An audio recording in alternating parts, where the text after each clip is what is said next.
ও মা, তুমি সকাল সকাল কি ঠাকুরের নাম নাও?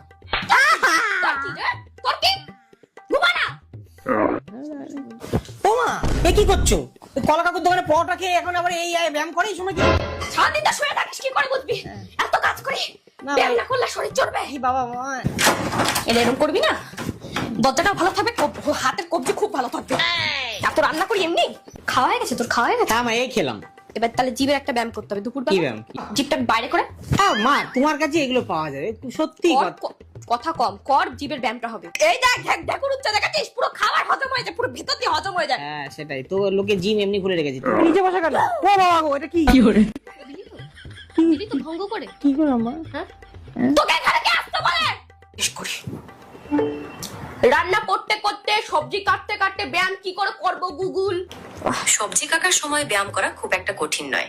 আপনি দাঁড়িয়ে দাঁড়িয়ে পায়ের গোড়া ও থ্যাংক ইউ। বেশি সহজ। পুরো ওর বাবার মতো হয়ে যায়।